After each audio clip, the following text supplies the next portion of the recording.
వస్తుంది. ఏ మాట మీద అయితే ఆయన ప్రభుత్వంలో అధికారంలోకి వచ్చారో ఆ మాట పూర్తిగా తప్పుతున్న పరిస్థితి. మనం కానీ గుర్తు చేసుకుంటే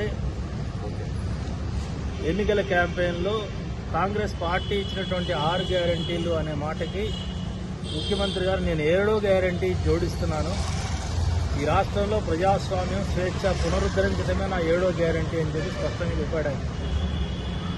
అన్నమాట ప్రకారమే తెల్లవారే సెక్రటరియట్ చుట్టూ ఉన్నటువంటి కంచెలన్నింటినీ బుల్డోజర్లతో తొలగించారు. మీ పత్రికల వాళ్ళు కూడా చాలా పెద్ద పెద్ద ఫోటోలు వేశారు, ప్రజాస్వామ్యం వచ్చేసింది, కంచెలు పోయినాయి.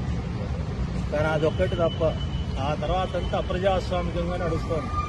అది హైడ్రా విషయంలో కానీ, మూసీ విషయంలో కానీ, గ్రూప్ 1 పరీక్షల విషయంలో కానీ, దామగుండం అడవుల నరికివేత విషయంలో కానీ, అన్ని విషయాల్లో ఏ ప్రతిపక్షాన్ని ఏ ప్రజల్ని సంప్రదించకుండానే ఏకపక్ష నిర్ణయాలు తీసుకుంటున్నారు.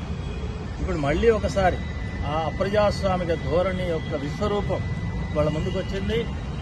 లగచర్లలో దాదాపు 1375 ఎకరాల భూమిని ఫార్మాసిటీ పేరుతో సేకరిస్తున్నారు. ఫార్మాసిటీ ఇప్పటికే ఇబ్రహీంపట్నం ప్రాంతంలో 13,000 ఎకరాల భూములు సేకరించారు. దాన్ని ఏం చేశారు, దానిపైన ఏ నిర్ణయం తీసుకున్నారు? కొంతమంది ప్రకటిస్తున్న దాని ప్రకారం విదేశస్తులు తీసుకొచ్చి ఆ భూములన్నీ పనిచేస్తారట. మళ్ళీ ఇప్పుడు ఫార్మా కంపెనీల కోసం లగచర్లో సేకరిస్తారట. ఎవరిని అడిగి చేస్తున్నారు ఇవన్నీ? అంటే ఒకసారి ప్రజలు ఓటేసేంత మాత్రంలో మీ ఇష్టారాజ్యంగా మీరు ఏ నిర్ణయం చేసినా అమలు చేస్తారా? ఇది మేము ప్రశ్నిస్తున్నాం. బాధిత రైతులు తమ గోడు వెళ్లబోసుకోవడానికి కలెక్టర్ గారి దగ్గరికి వస్తే వాళ్ళు దాడి చేశారనే పేరుతోటి అప్రజాస్వామికంగా ఒక 5-6 గ్రామాలని జైలుగా మార్చేసి అక్కడ పిల్లలు స్త్రీలు తప్ప మిగతా మగ పురుషులు ఎవరు కనపడకుండా అయిపోయారు. ఇవాళ అంత నిర్బంధ విధానం నడుస్తోంది. వందల మందిని అరెస్ట్ చేశారు.